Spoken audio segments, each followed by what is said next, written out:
I bolted through the darkness, strange laughter echoing around me. The iron doors felt heavier than ever, but I yanked them open, moonlight flooding the hall. I dashed to my car, heart pounding, keys fumbling in the lock. As I sped off, a deformed figure waved at me, its grin impossibly wide.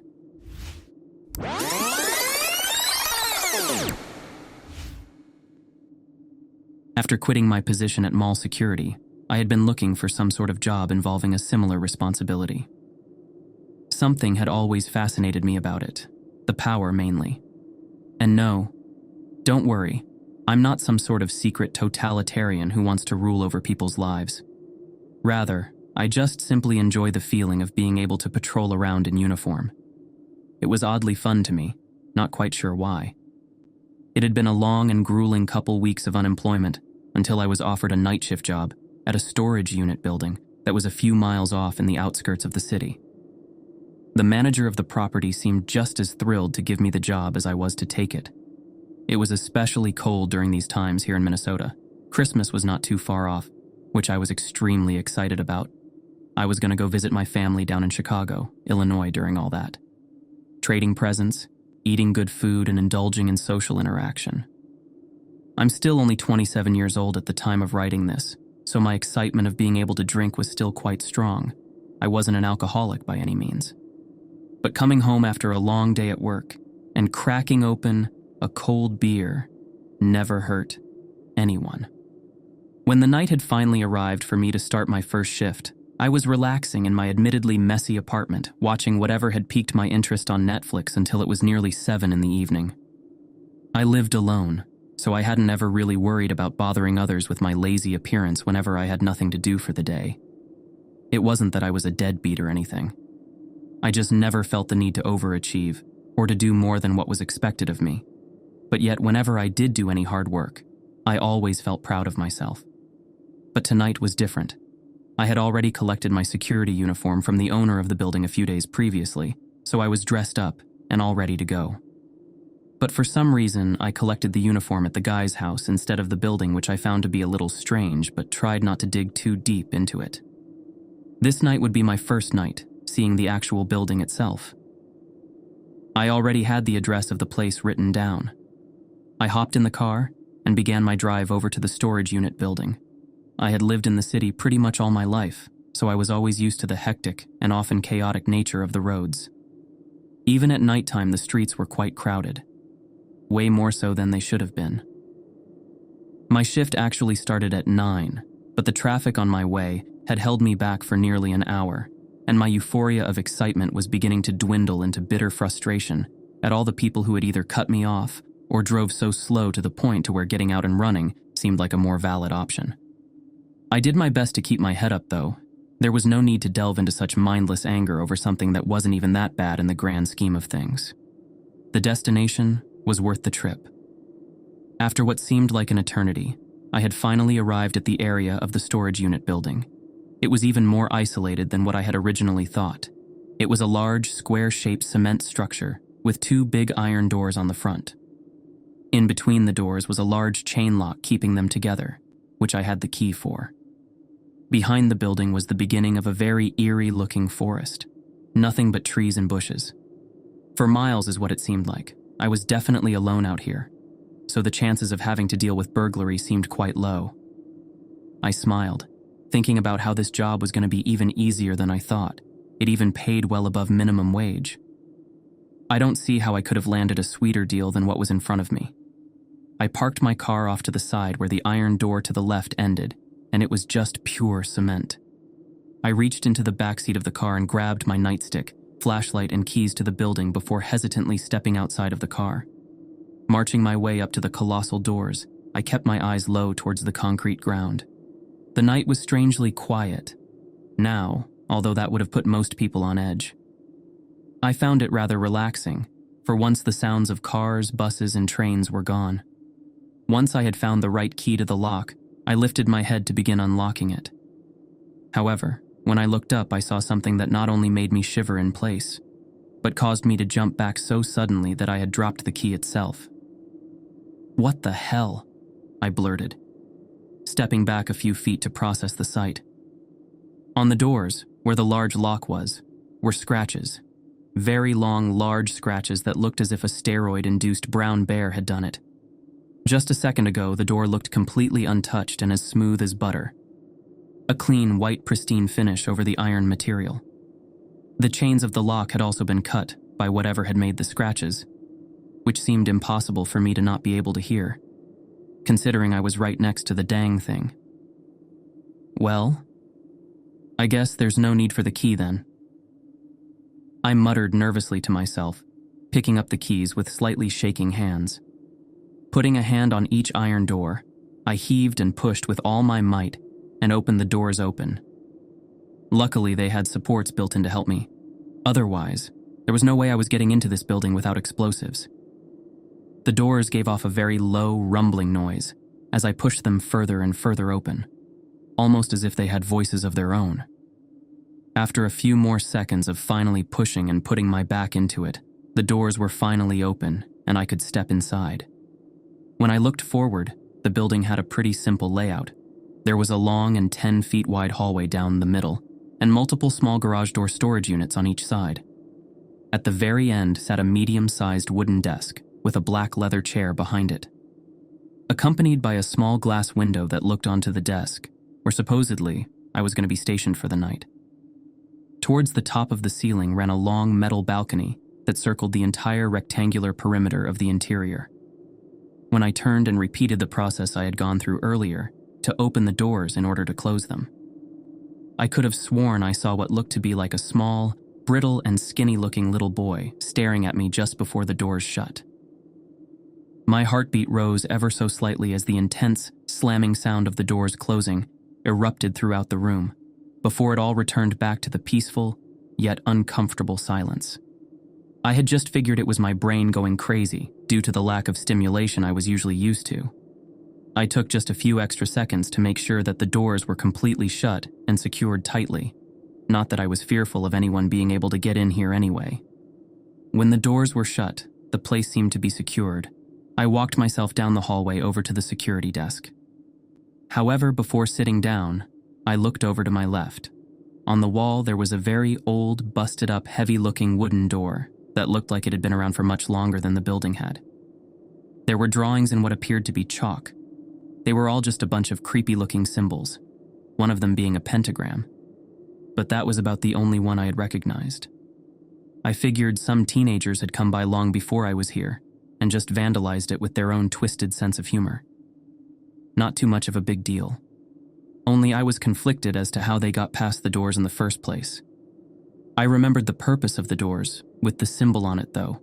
The owner of the building told me that there was a basement to this place for when the storage units either became too full or tools were kept for when maintenance was needed.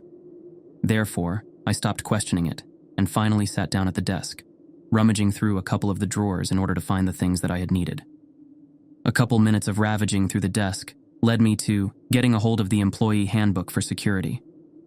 How hard could it be to watch over a place like this?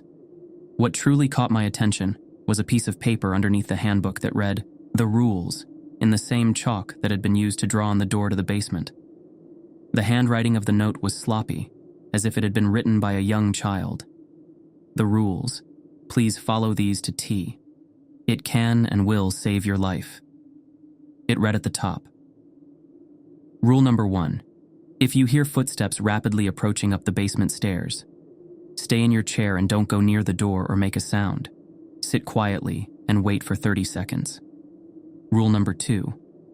If a tall, young, scraggly-haired girl with long, dirty fingernails appears to you asking where her brother is, tell her, "I haven't seen him lately," in those exact words.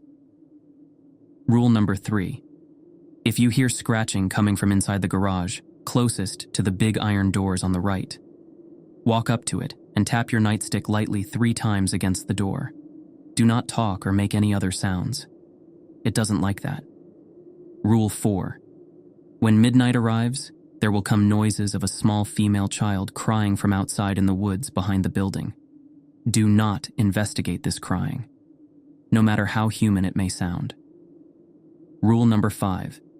If you look outside the window behind your desk and spot a man with a torn suit, very deformed skin with lifeless pitch-black eyes, and an unnaturally large grin on his face with razor-sharp teeth gleaming in the night and standing at the entrance of the forest. Smile back and give a small wave to him. After this, turn around and pay no attention to him, even if you may hear him tap on the glass. Reading all these rules had made me jump to the immediate conclusion that it was a prank. Something either the owner or previous security guard had written as a cruel joke to scare the new guy. There was no way any of this was real. Right? I immediately put the paper back into the drawer, disregarding it for now as nothing more than a joke, and pulling out the actual handbook to begin reading it. It was all pretty basic stuff. What to do if someone is trespassing, making sure there are no ways for anyone to break in or cause trouble, etc. This all seemed much easier than what I had originally thought, although sitting here for several hours was going to make me antsy. I had regretted not bringing any entertainment besides my flip phone. Yes, I know. I have a flip phone, which wasn't even getting any signal anyway in this place. I grabbed a pencil that I had spotted on the upper right corner of the desk and began to tap it in a catchy rhythm as a small way to amuse myself while I watched the security camera feed. I tapped for what seemed like less than a minute, but as I went on tapping it, for some reason became louder, even though I wasn't applying any more force than what I had started with. The tapping amplified far beyond what I was doing before I came to the horrifying conclusion that the sound was of rapid, unnaturally fast footsteps trampling up the basement staircases. They were quick, aggressive, and almost hostile sounding. Whatever was running up the stairs was not only agile, but massive, and most likely strong. Stronger than me, for sure. Not that I was itching to find out. My heart stopped as I felt my blood freeze. I involuntarily curled my toes up in my shoes as I leaned over and quietly opened the drawer to get the paper with the rules on it. Rule number 1. If you hear footsteps rapidly approaching up the basement stairs, stay in your chair and don't go near the door or make a sound. Sit quietly and wait for 30 seconds. There were a few more loud and repetitive steps before the sound suddenly ceased, until I could hear a heavy breathing. Not one of fatigue, but more out of anger and lust for something. Probably for me.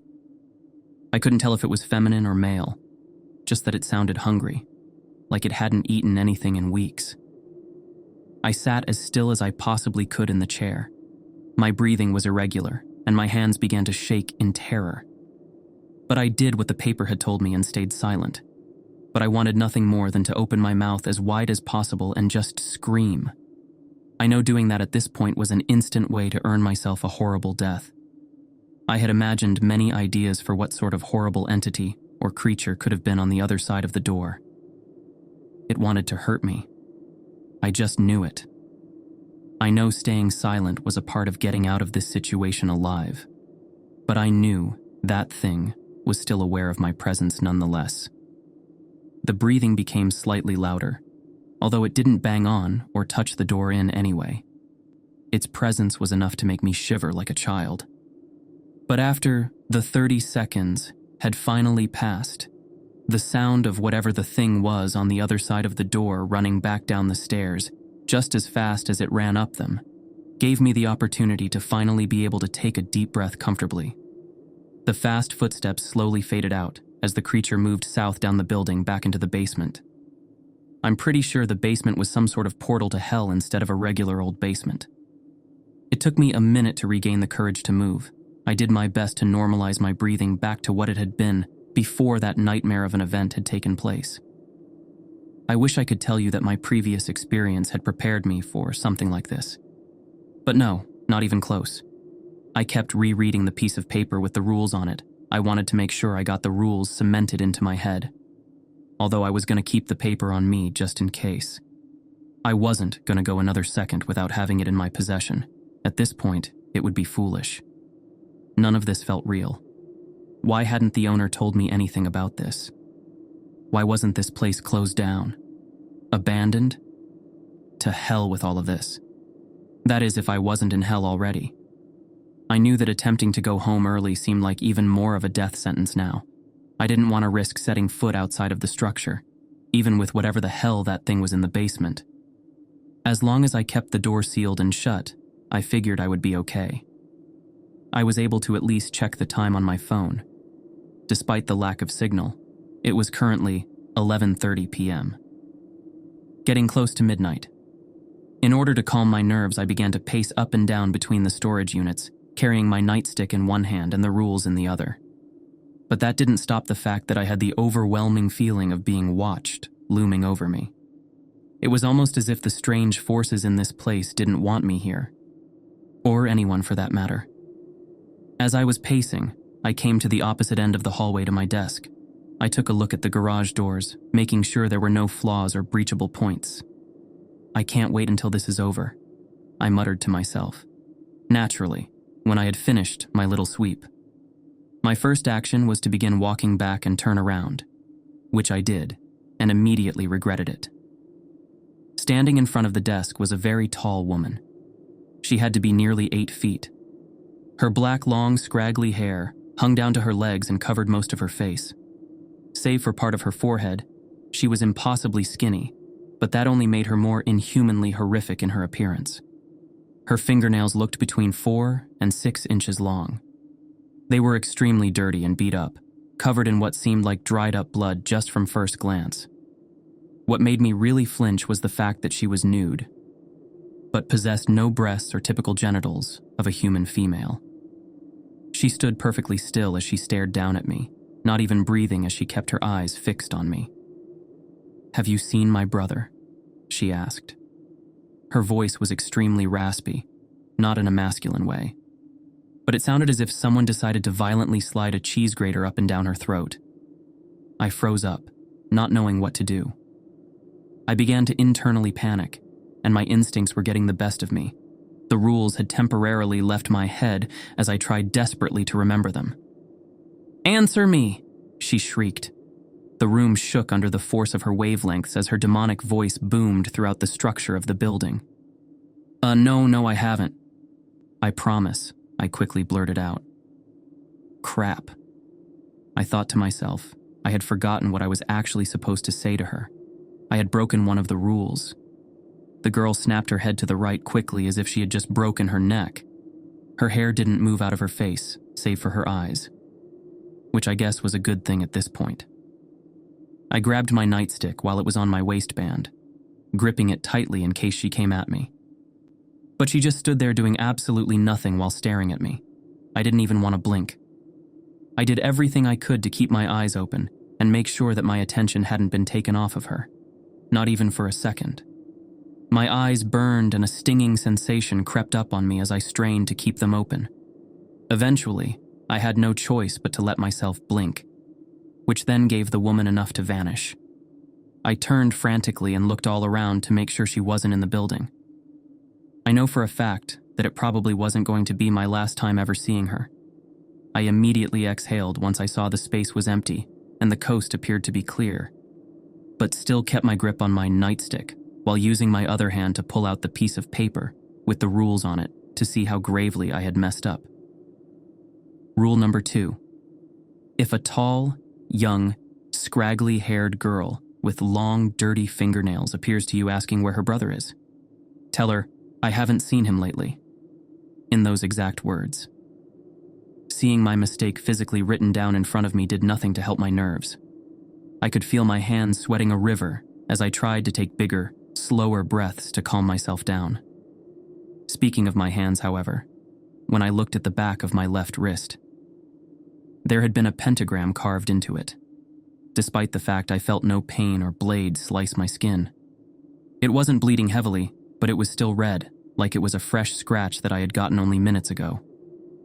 I came to the conclusion that it was because I had foolishly broken one of the rules. I pulled out my phone again to check the time. 11:58 p.m. I walked back over to my desk, sitting down and letting my head rest on the wood as I waited for the inevitable. Soon, the crying of the girl in the forest started. It had hit midnight.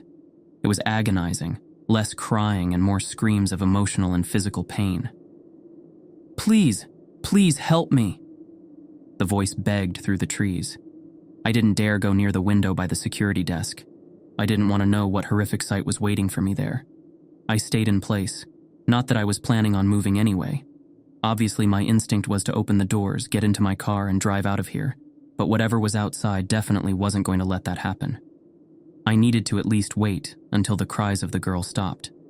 It wanted to lure me out there to either consume or kill me, or whatever it was demonic entities usually did. "It's getting me, please. Please help." She continued on. Her screams became more and more blood-curdling and unsettling as time went on. Although at this point, the silence didn't bring me peace. I turned and took a gamble at looking out of the window behind the desk. To my relief, there was nothing out there. Just the dark silhouettes of trees, grass, and bushes, which somehow also made me even more uncomfortable. I leaned over in the chair, sitting forward and keeping my eyes down the hallway of the building with my back turned to the window. Then, the lights had suddenly started to flicker in and out. One of them fully gave out and exploded after several seconds. I watched as little sparks and pieces of glass had fallen onto the floor of the hallway. It made me nervous that it was going to end up starting a fire in the building. The flickering became more and more intense before all the lights had finally given out, and now the room had gone completely pitch black. I could see nothing, but I felt the presence of something behind me. Something evil. "You didn't follow the rules," came the bone-chilling voice. It was almost as I could feel the entity's breath pass through my body. No, please," I shouted. I was at the breaking point. I could no longer take a single second of being in this hell. I needed to get out. I immediately leapt out of my chair. With adrenaline pumping through every single vein in my body, I bolted through the darkness to the end of the hallway and used muscle memory to begin pulling the iron doors open as the sounds of strange laughter surrounded me. They were taunting me, making me feel as if all my efforts were in vain and that I was going to become a victim to them no matter what. I was able to pull the doors open in just a few seconds, and the moonlight of the night quickly pierced itself into the building, lighting it up like Times Square. Once the doors were open, I bolted out of them and over to my car, grabbing the keys and jamming them into the lock before throwing the door open and dashing into the driver's seat. Whatever was pursuing me had seemed to either not care or wanted me to get away, and the sound of laughter only became louder and louder as I turned the keys in the ignition. Once the engine was on, I threw it into reverse and immediately slammed my foot on the gas for dear life, only taking a couple seconds to look back as I peeled away. In the mirror, I saw the stomach-churning reflection of the man with the huge smile the note had described. A torn suit, ragged and deformed skin. The huge smile with razor-sharp, rotting teeth and lifeless black eyes staring right back at me. He waved ever so slowly at me through the mirror as I peeled away. His inhumanly large grin did not change in the slightest as I left him, and whatever the hell else was there in the dust. From the moment on, I was never working a night shift ever again, no matter how high the pay was. It's been a couple weeks now of taking time to myself and talking to a therapist I could barely afford. Not that I told her the full truth, of course. I had been scrolling through my phone, ignoring any communication from the owner of the building. In fact, I even blocked his number and anything to do with him. When I called the police and gave them as much info as I could about the place and the owner, they came up with nothing sufficient enough to press forward with an investigation. I knew I had to take matters into my own hands and do my own research. I wanted the owner of the building to pay for what he had put me through. Some might say that sounds a little psychotic, but you can't sit here and tell me that you wouldn't be upset if someone lured you into something like that. So I simply went about scrolling and surfing the web one day in my quest to find more info, and had come across an online news article which had immediately caught my attention with just the headline: "Security guard at Will's storage house missing after only 2 days on duty, police say." As bad as I felt for the guy, it was just the event needed to kickstart an investigation, a necessary evil, if you will. 2 days, I thought. He lasted longer than I did. I'll give him props for that. But when I dug further into the article, the writer made a point of saying he vanished with no trace. The only clue being was that his car was still parked outside the building. No one would believe me, but I knew. All those creatures, entities, monsters. Whatever they were had gotten him. I broke the rules, but I got lucky and survived. I couldn't say the same for him. To everyone reading this, whatever you do, if something sounds too good to be true, it usually is. Trust your gut, or you'll end up like the poor soul in the news. The end.